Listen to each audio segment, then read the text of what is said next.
operasi moneter Bank Indonesia. Operasi moneter Bank Indonesia itu opsinya banyak. Bahkan kalau kita membahas di DPR, itu anggaran operasi moneter nggak kita bahas ya, Kang Samad. Yang kita bahas adalah ATBI, anggaran tahunan Bank Indonesia. Karena memang operasi moneter ini betul-betul independensi BI itu adalah terlihat dari apakah dia, salah satunya nih, terlihat dari apakah dia independen ketika melakukan operasi moneter sesuai dengan judgement dia. Jadi kalau saya terjemahkan dari jawaban Mas Derajat, lebih baik kalau dari internal Bank Indonesia supaya nggak ngejeglek begitu? Enggak juga, bisa dari luar, bisa juga dari luar nama-nama yang tadi disebutkan ya.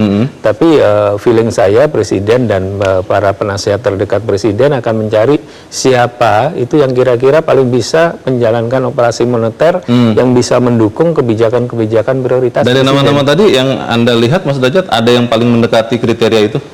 Ya, saya nggak fair kalau saya menilai ya. Kan boleh. Semuanya teman-teman saya lah lagi. Tapi kan boleh melihat yang paling bisa mendekati begitu Mas Derajat? Inisialnya LS, Halil Samusir. Inilah, saya ingin ke Kang Samad.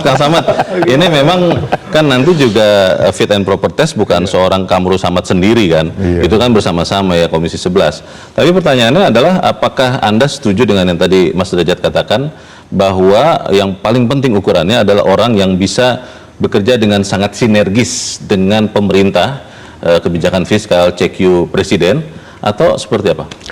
Jadi Bang Leo, kalau saya melihat potret figur itu kita bisa lihat pada dua aspek. Pertama, ibaratnya yang berfungsi sebagai gas itu adalah figur yang pro-growth. Jadi gimana mendorong pertumbuhan ekonomi. Tapi yang berfungsi sebagai rem adalah figur yang pro-stability. Jadi, nah menurut saya dengan tantangan yang tidak mudah saat ini, baik domestik maupun global, maka memerlukan figur yang kira-kira bisa memainkan dua engine ini. Di saat yang sama dia bisa mendorong kebijakan moneternya pro-growth untuk membangun sinergi dengan pemerintah untuk mencapai 8%, di saat yang sama bisa menstabilkan di tengah banyaknya tantangan dan gelombang baik dari domestik maupun dari global, termasuk nilai tukar rupiah. Nah, dua engine ini harus bisa dimainkan oleh figur yang tepat. Nah, figur yang tepat ini tidak ada dikotomi dari dalam atau dari luar, karena bank sentral itu kan ekosistemnya cukup luas. Ekosistem kerjanya, kemitraannya ada dengan KSSK. Di KSSK itu misalnya di OJK ada ex officio dari Bank Indonesia di sana. Di LPS ada ex officio dari Bank Indonesia di LPS. Jadi Komite Stabilitas Sektor Keuangan itu adalah satu kesatuan termasuk dari Kementerian Keuangan. Dan putra-putri terbaik kita sangat banyak yang mumpuni, termasuk yang nama-nama yang Bang Leo tadi sebut. Tinggal political will Presiden dalam memilih figur itu yang ditunggu oleh publik. Kalau Kang Samad sendiri lebih cenderung orang yang atau pernah di Bank Sentral, atau orang yang memang sama sekali walaupun mungkin dia di KSSK belum pernah di Bank Sentral, yang mana? Kan tadi tidak mau menyebut figur nih. Nah, ini klasifikasinya lagi seperti apa Kang Samad? Nah, kita concernnya sebetulnya pada kesinambungan kebijakan. Iya kan? Satu, instrumen kebijakan likuiditas makroprudensial. Dua, sistem pembayaran. Ketiga, dorongan pertumbuhan ekonomi termasuk pengendalian inflasi.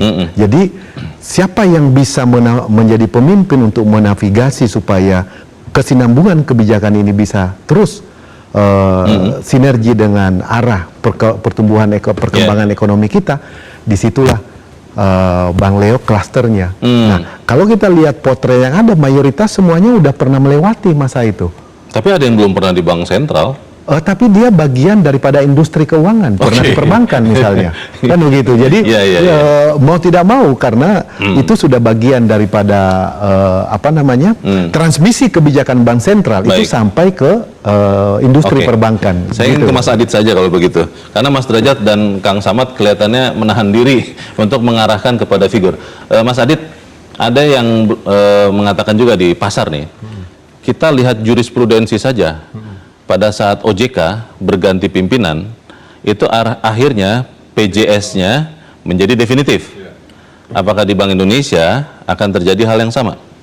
Jawabannya bisa iya, bisa tidak. Bisa iya, bisa tidak. Saya kira itu presiden bisa terjadi ya, tapi bukan jaminan bahwa itu juga akan terjadi di Bank Tidak harus begitu. Tidak harus begitu. Tapi bisa begitu. Bisa begitu, sudah pasti kan. Ya ini kan pilihannya hanya itu kan salah satu opsi bahwa PJS akan melanjutkan, itu kan salah satu opsi. Apakah itu akan menjadi judgement dari presiden untuk memilih? Tentu presiden memiliki pertimbangan yang lebih sesuai dengan arah kebijakan presiden ke depan, yang kira-kira bisa tadi disampaikan Mas Derajat dan juga Kang Samad untuk bagaimana sinergi Bank Indonesia sebagai domain moneter dan juga pemerintah di fiskalnya untuk sama-sama bagaimana mewujudkan arah kebijakan. Karena bahwa Bank Indonesia independen, tetapi kalau kita melihat dalam konstruksi agenda pembangunan nasional, pada akhirnya yang dilihat oleh publik, yang diminta pertanggungjawaban oleh publik, pada ujungnya dimuaranya adalah kebijakan presiden.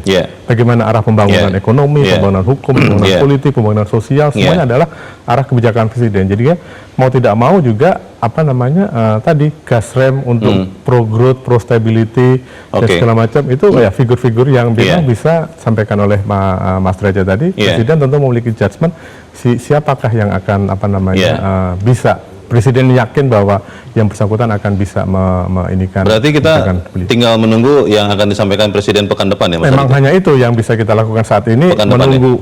Kita nggak tahu apakah pekan depan atau bulan depan atau 2 bulan lagi. Timing is very crucial. Timing is very crucial. Bagaimana nih Mas Derajat? Karena ketika kita bicara ini, saya tadi lihat kurs 18.100 di banyak kuotasi. Bagaimana? Begini, secara legal itu pejabat sementara berhak melakukan apa yang menjadi kewenangan gubernur. Oh sama ya?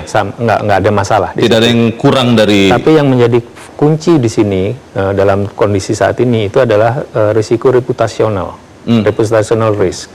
Ya, jadi apakah pasar melihat pejabat sementara ini sebagai representasi yang diinginkan oleh pasar atau tidak? Nah, itu akan mempengaruhi persepsi dan mempengaruhi reputasi. Dan jangan lupa Mas Adit, Leo dua-duanya sama-sama pengalaman di media kan. Itu ketika persepsi terbentuk, reputasi mengarah ke satu tempat, itu kadang biayanya jauh lebih besar. Nah, jadi timing di sini sangat krusial karena risiko reputasional akan mempengaruhi market confidence.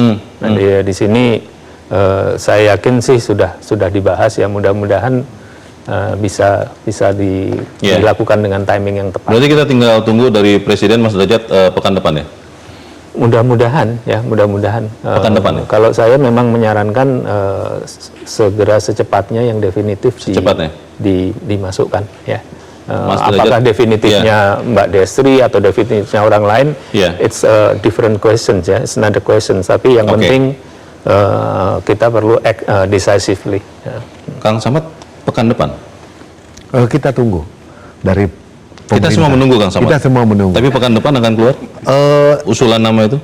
Menurut saya yang disampaikan Mas Derajat itu menjadi penting untuk diperhatikan oleh pemerintah, khususnya para tim-tim ekonomi presiden.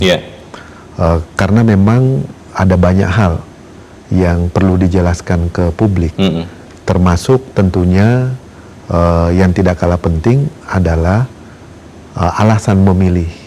Itu alasan memilih figur itu juga harus disertai nanti penjelasan. Dan saya kira Mas Adit sudah siap dengan segala argumennya dari figur manapun. Itu yang penting supaya market yakin bahwa figur ini adalah tepat untuk menakodai. Di bagian berikut nanti kita akan bicara soal tugas prioritas dari Gubernur BI berikutnya, tapi kita harus jeda dahulu. Pemirsa tetap bersama kami, Top Ekonomi segera kembali.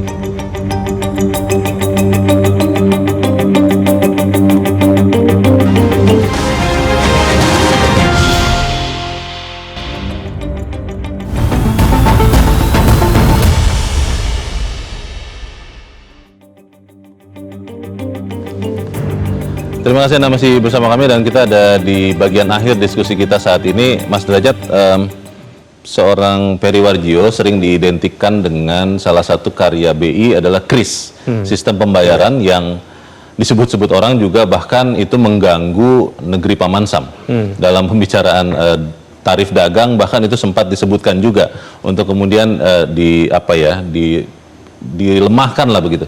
Pertanyaannya, yang nanti akan menggantikan Peri Warjio, apa tugas prioritasnya untuk bisa memastikan bahwa pasar tetap percaya bahwa ketika Peri Warjio mengundurkan diri, fungsi Bank Indonesia itu tetap ada di pasar, tetap bisa menjaga stabilitas moneter, dan karya-karya yang memang baik di masa lalu itu tidak kemudian jadi hilang begitu.